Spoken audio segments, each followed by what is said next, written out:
Hello everyone, welcome to my channel PKP. आज की class में हम देखेंगे संसद निधि के बारे में। ठीक है, संसद की कार्यवाही क्या क्या होती है, कैसे होती है। तो जब हम संसद की निधि की बात करते हैं तो इसमें आर्टिकल नंबर 266 और 267 के बारे में याद रखना है। जो संचित निधि होती है और एक आकस्मिक इमरजेंसी फंड के लिए होता है। जो इमरजेंसी के लिए होता है, देखो आपातकालीन हमेशा कौन लगाता है, राष्ट्रपति लगाता है ना। तो इससे याद रखना है कि जो आकस्मिक निधि होता है उस पर राष्ट्रपति का कंट्रोल होता है और जो संचित निधि होती है उस पर सांसद का कंट्रोल होता है। ठीक है, संसद की कार्यवाही की बात कर लेते हैं। तो जो संसद की कार्यवाही है ये आपको याद रखना है कि सत्र के बीच में शुरू होता है। ठीक है, कैसे की जाती है, सत्रों के साथ शुरू की जाती है और दो सत्र के बीच में कम से कम 6 महीने की गैपिंग होनी चाहिए। ठीक है, तो इस तरीके से एक साल में कुल 3 सत्र पड़ते हैं। ठीक है, अब ये 3 सत्र किस किस महीने में होते हैं ये हम देख लेते हैं। पहला है बजट सत्र। ठीक है, बजट सत्र, फिर है मानसून सत्र और नेक्स्ट है आपका शीतकालीन सत्र।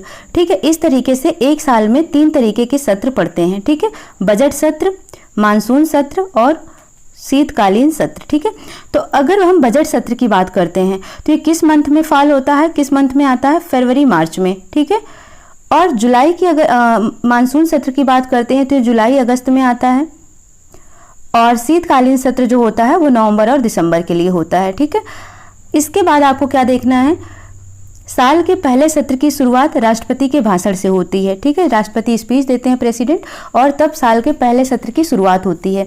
जब नई लोकसभा का गठन होता है तो राष्ट्रपति अनिवार्य रूप से स्पीच देता है। ठीक है, संसद कितने बजे खुलती है, तो याद रखना है कि संसद हमेशा 11 बजे ही खुलती है। ठीक है, और जो पहला घंटा होता है, ठीक है, संसद का जो पहला घंटा होता है वो क्या होता है, 11 से 12 बजे का होता है। ठीक है, और इसे ही क्या कहा जाता है, प्रश्नकाल कहा जाता है।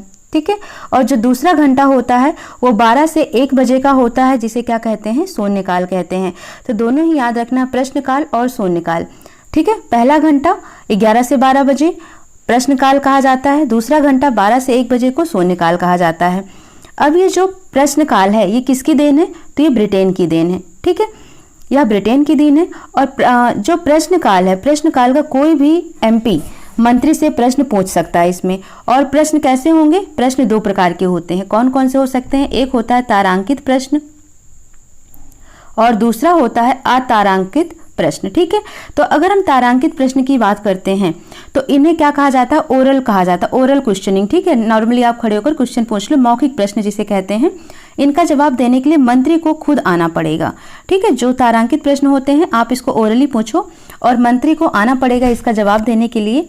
ये एक दिन में अधिकतम 20 प्रश्न पूछे जा सकते हैं। मतलब जो तारांकित प्रश्न है इनकी भी एक सीमा है कि एक दिन में आप केवल 20 क्वेश्चन इसकी पूछ सकते हो। ठीक है, दूसरा है अतारांकित। अगर हम अतारांकित की बात करते हैं, इन्हें अमौखिक मतलब अनओरल प्रश्न कहा जाता है। इनका जवाब मंत्री जी लिखित रूप में देना होता है। ठीक है, यानी जो मंत्री हैं वो चाहे आए या ना आए, लिखित रूप में रिटर्न दे दें। और इसमें कम से कम कितने क्वेश्चन पूछे जाते हैं, तो कम से कम 230 क्वेश्चन पूछे जा सकते हैं। ठीक है, जबकि तारांकित में केवल 20 प्रश्न पूछे जा सकते हैं। इसकी बात हो गई। अब शून्यकाल की बात करें तो ये भारत की देन है। ठीक है, शून्यकाल और प्रश्नकाल कहाँ का है, ब्रिटेन की देन है। इसमें अमौखिक, अब याद रखना है यहाँ पर, यह पूर्ण निर्धारित नहीं होता, मतलब पहले से ही नहीं निर्धारित होता है कि प्री प्लान्ड नहीं होता है। इसमें तत्कालीन महत्व के प्रश्नों की चर्चा की जाती है, जो उसी टाइम के इंपॉर्टेंट होते हैं उन पर डिस्कशन किया जाता है। अब संसद की समिति की बात कर लेते हैं। तो संसद की सही ढंग से देखा जाए तो 2 ही समितियां होती हैं। ठीक है, एक होती है परमानेंट और एक होती है नॉन परमानेंट, अस्थायी समिति और अस्थायी समितियां। ठीक है, 2 तरह की समितियों का संचालन किया जाता है। अस्थायी समिति हम देखते हैं, ये वे समितियां होती हैं जो विशेष कार्य के लिए बनाई जाती हैं। ठीक है, कार्य समाप्त होते ही समिति भी समाप्त हो जाती है, क्योंकि ये कैसी है, नॉन परमानेंट है। ठीक है, एडॉक कमेटी इसी पर बेस्ड है। ठीक है, कौन सी, एडॉक कमेटी। और इसमें क्या होता है, जब कोई कार्य होता है, इमरजेंसी कार्य होता है, स्पेशल वर्क होता है, तभी बनाई जाती है और जैसे ही वो कार्य समाप्त होता है इसको क्या कर दिया जाता है, खत्म कर दिया जाता है। सबसे अधिक समय तक बनी अस्थायी समिति की अगर हम बात करते हैं तो बाबरी मस्जिद की जांच के लिए बनी लिब्राहन समिति थी। ठीक है, लिब्राहन समिति किसके लिए बनाई गई थी ये? बाबरी मस्जिद की जांच के लिए बनाई गई थी। इसको कुल अपनी रिपोर्ट तैयार करने में, पेश करने में कुल लग गए थे 16.5 वर्ष। ठीक है, तो एक अस्थायी समिति जिसको सबसे ज़्यादा समय तक काम करना पड़ा है, सबसे ज़्यादा समय तक जो चली, वो यही थी, बाबरी मस्जिद की जांच के लिए बनाई गई लिब्राहन समिति। ठीक है, अब हम बात करते हैं अस्थायी समिति की। अस्थायी समिति क्या होता है? अस्थायी समितियों में वित्तीय और अवित्तीय दोनों प्रकार की होती हैं। ठीक है, अस्थायी समितियां जो होती हैं 2 प्रकार की होती हैं, एक वित्तीय और एक अवित्तीय, यानी कि फाइनेंशियल और नॉन फाइनेंशियल की बात हम कर लेते हैं, या एस्टिमेटेड की बात कर लेते हैं। ठीक है, अब देखो यहाँ पर कुल कितने 27 अस्थायी समितियां हैं, जिनमें से 3 वित्तीय समितियां और 24 क्या हैं? अवित्तीय समितियां। ठीक है, तो कितनी होती हैं वित्तीय और अवित्तीय? तो वित्तीय कितनी है? टोटल जो फाइनेंशियल है वो 3 है, और नॉन फाइनेंशियल जो है वो 24 है, और दोनों को प्लस करो तो कुल कितनी हो गई? 27 हो गई। ठीक है, अब हम बात कर लेते हैं किसकी? वित्तीय समिति की बात कर लेते हैं। तो कुल कितनी? 3 अस्थायी वित्तीय समितियां हैं। तो पहला हम देख लेते हैं प्राक्कलन समिति। ठीक है, प्राक्कलन समिति 1921 में बनाई गई थी। इसे आकलन यानी कि एस्टीमेट्स कमेटी भी कहा जाता है। यह संसद की सबसे बड़ी वित्तीय समिति होती है। ठीक है, जो संसद है उसकी सबसे बड़ी वित्तीय समिति होती है, और इसमें मेंबर की बात की जाए तो कुल 30 मेंबर यानी कि 30 सदस्य होते हैं, और सभी सदस्य लोकसभा के होते हैं। ठीक है, इसलिए इसे लोकसभा की समिति भी कहा जाता है। तो समझ आ गया, प्राक्कलन समिति में 30 सदस्य होते हैं, और 30 ही कहाँ से होते हैं? लोकसभा से होते हैं। इसलिए प्राक्कलन या आकलन समिति को क्या कहा जाता है? लोकसभा की समिति कहा जाता है। ठीक है, इसका कार्य क्या होता है? तो सरकारी खर्चों को कम करने का ये सुझाव देते रहते हैं। ठीक है, धन खर्च होने से पहले प्रारंभ होता है यह, और ये समिति खर्च को कम करने का सुझाव देते हैं कि किस तरीके से सरकारी खर्चों को कम किया जा सकता है। इसका कार्य बजट बनने से पहले ही शुरू हो जाता है। और अगर हम दूसरी समिति की बात करते हैं तो वो क्या है? लोक लेखा समिति, जिसको हम PAC कहते हैं। ठीक है, तो याद रखना ये कब बनी थी? 1919 में, और इसमें कुल कितने सदस्य हैं? 22 में से जो 15 हैं वो कहाँ के हैं? लोकसभा के, और 7 कहाँ के हैं? राज्यसभा के।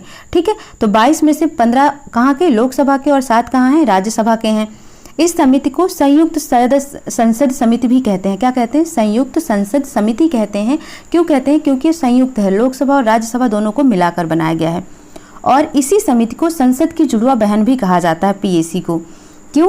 क्योंकि इसका अध्यक्ष विपक्ष दल का सदस्य होता है। ठीक है, इसका अध्यक्ष कहाँ का सदस्य होता है? विपक्ष दल का सदस्य होता है। यह CAG की रिपोर्ट की जांच करता है। ठीक है, CAG का फुल फॉर्म भी आपको याद रखना है, controller auditor general, controller auditor general. ठीक है, जिसे हिंदी में कहते हैं नियंत्रक महालेखा परीक्षक। ठीक है, की रिपोर्ट पर यह समिति जांच करता है। इस समिति को प्राक्कलन समिति की जुड़वा बहन कहा जाता है। 1967 में स्थापित प्रथा के अनुसार इस समिति का अध्यक्ष कौन होता है? विपक्ष का सदस्य होता है। ठीक है, आपको ये दोनों ही पॉइंट समझ आ गए होंगे। नेक्स्ट आपको क्या देखना है? थर्ड है इसमें सरकारी उपक्रम समिति। ठीक है, सरकारी उपक्रम समिति। लोक लेखा समिति के बाद थर्ड है सरकारी उपक्रम समिति, और ये तीनों कैसी हैं? फाइनेंशियल कमेटी हैं। ठीक है, इसको याद रखना। इसमें आपको अच्छा यहाँ पर PAC था, PAC का फुल फॉर्म याद रख लेना, PAC। ठीक है, पब्लिक लोक सेवा समिति को ही PAC कहा जाता है, पब्लिक अंडर टेकिंग कमेटी। ठीक है, या फिर आप कह सकते हो पब्लिक अकाउंट कमेटी। ठीक है, पब्लिक अकाउंट कमेटी, PAC। अब सरकारी उपक्रम समिति की हम बात कर लेते हैं। थर्ड है आपका सरकारी उपक्रम कमेटी।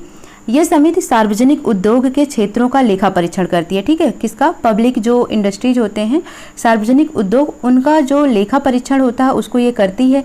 इस समिति में भी कुल कितने होते हैं? 22 सदस्य होते हैं, और इसमें भी 15 लोकसभा से होते हैं और 7 राज्यसभा से होते हैं। ठीक है, किसमें?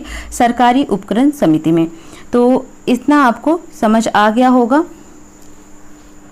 अब यहाँ पर जो हमें एक बात याद रखनी है वो ये है कि देखो, इसको एक पूरा प्रोसेस समझो। जैसे जो बजट है, ठीक है, बजट बना, ठीक है, किसके पास, कहाँ पर पेश होता है? वित्त मंत्रालय में। ठीक है, ये वित्त मंत्रालय हो गया। यहाँ पर क्या होगा, सभी विभागों से आय व्यय की जानकारी आएगी। ठीक है, सभी विभागों से आय व्यय की जानकारी ये कहाँ पर भेजी जाएगी, प्राक्कलन समिति के पास भेजी जाएगी कि किस डिपार्टमेंट में कितनी इनकम आई है और कितना खर्च किया गया है। ठीक है, ये आया तो इन्होंने कहाँ पर भेजा, प्राक्कलन समिति ने। प्राक्कलन समिति ने क्या कहा, खर्चों को कम करने का सुझाव दिया। ठीक है, कि खर्चों को क्या किया जाए, कम किया जाए। और ये फिर से कहाँ पर भेजा गया, वित्त मंत्रालय के पास भेजा गया। ठीक है, एक तो ये पॉइंट हो गया प्राक्कलन समिति का, समझ के रखना। ठीक है, बजट आया, वित्त मंत्रालय गया और सारे डिपार्टमेंट का कितनी इनकम है, कितना खर्च है, ये आया। फिर ये प्राक्कलन समिति के पास गया। प्राक्कलन समिति ने बोला कि खर्चे को कम क्या करो, किस तरीके से करना, ये सुझाव दिया। और फिर से ये कहाँ गया, वित्त मंत्रालय के पास गया। ठीक है, वित्त मंत्रालय से यही फिर से प्रोसेस हुआ। वित्त मंत्रालय ने कहाँ पर भेजा, बजट वित्त मंत्रालय के पास भेजा। ठीक है, बजट वित्त मंत्रालय के पास भेजते हैं। ठीक है, अब ये कहाँ भेजते हैं, वित्त मंत्री के पास भेजते हैं। किसके पास, जो फाइनेंशियल मिनिस्टर होते हैं, वित्त मंत्री, फाइनेंशियल मिनिस्टर, उनके पास। ये कहाँ भेजेंगे, लोकसभा में भेजेंगे। ठीक है, फिर लोकसभा क्या करेगा, 75 दिन के अंदर बजट को पारित कर देगा, पेश कर देगा, यानी कि पास कर देगा। ठीक है, 75 दिन के अंदर बजट को पारित करेगा। फिर कितना खर्च हुआ विभाग में, ये देखा जाएगा। फिर सीएजी क्या करेगा, इसकी जांच करेगा। ठीक है, सीएजी क्या करता है, जांच करता है। उसके बाद ये राष्ट्रपति को रिपोर्ट देता है। किसके पास, राष्ट्रपति के पास। राष्ट्रपति फिर से कहाँ भेजता है, लोकसभा में। और फिर कौन जांच करता है, पीएसी इसकी जांच करती है। ठीक है, तो समझ आ गया। अब वित्त मंत्रालय से पूरा डिटेल कहाँ पर गया, बजट वित्त मंत्रालय में गया, फाइनेंशियल डिपार्टमेंट में। ठीक है, उसके बाद जो फाइनेंशियल मिनिस्टर थे उन्होंने इसको देखा और लोकसभा में भेज दिया। लोकसभा ने 75 दिन के अंदर बजट को पास कर दिया और विभाग के पास भेज दिया। विभाग ने खर्च देखा, आगे पास किया। फिर सीएजी ने, जो कंट्रोलर ऑडिटर जनरल थे, इन्होंने क्या किया, इसको देखा और जांच की। फिर राष्ट्रपति के पास भेजते हैं, राष्ट्रपति लोकसभा के पास, लोकसभा के पास से फिर से पीएसी यानी कि पब्लिक अकाउंट कमेटी इसकी जांच करती है। ठीक है, तो इस तरीके से ये कार्य चलता है। और इसमें एक पॉइंट याद रखना है आपको, आर्टिकल 123, आर्टिकल 123। ठीक है, इसमें अध्यादेश का उल्लेख किया गया। अध्यादेश का मतलब क्या होता है, रिट।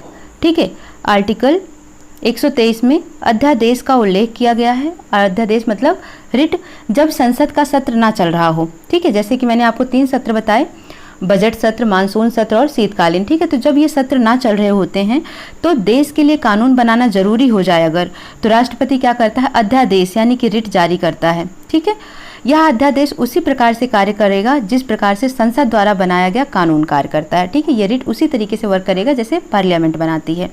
संसद का सत्र शुरू होने के 42 दिन के अंदर राष्ट्रपति द्वारा जारी किया गया अध्यादेश यदि संसद के दोनों सदन ने पास कर दिया तो वह अध्यादेश क्या होता है, कानून बन जाता है। और यदि नहीं किया गया तो रिट क्या होती है, समाप्त हो जाती है। ठीक है, तो बात समझ आ गई होगी आपको कि आर्टिकल 123 में अध्यादेश के बारे में बात की गई है कि जब सत्र नहीं चल रहा होता है उस टाइम पर राष्ट्रपति क्या करता है, अध्यादेश जारी करता है। और मान लो जब उसके बाद ये एक कानून की तरह वर्क करेगा और जैसे ही संसद शुरू होगा 42 दिन के भीतर इसको पास करना होता है। अगर दोनों सदनों यानी कि लोकसभा और राज्यसभा दोनों ने इसको पास कर दिया तब तो ये कानून लागू हो जाएगा, अदरवाइज ये वहीं से खारिज हो जाता है। ठीक है, और आपको एक पॉइंट याद रखना है, इसमें राष्ट्रपति द्वारा जारी किया गया अध्यादेश संसद की सहमति के बिना अधिकतम 6 महीने 6 सप्ताह यानी कि 7.5 महीने तक लागू रह सकता है। ठीक है, जो राष्ट्रपति ने अध्यादेश जारी किया है अगर इस पर संसद कुछ अपनी सहमति नहीं दिखाता है तभी भी ये 7.5 महीने तक लागू रह सकता है। ठीक है, उसके बाद ये ऑटोमेटिक खत्म हो जाएगा। ठीक है, तो इस तरीके से आपकी पूरी व्यवस्थापिका खत्म होती है। नेक्स्ट क्लास में हम देखेंगे न्यायपालिका, यानी जिसमें हम सुप्रीम कोर्ट, हाई कोर्ट और डिस्ट्रिक्ट कोर्ट के बारे में पढ़ेंगे डिटेल में। तो वीडियो को लाइक, शेयर एंड सब्सक्राइब कर दीजिए। मिलते हैं नेक्स्ट क्लास में। Thank you so much.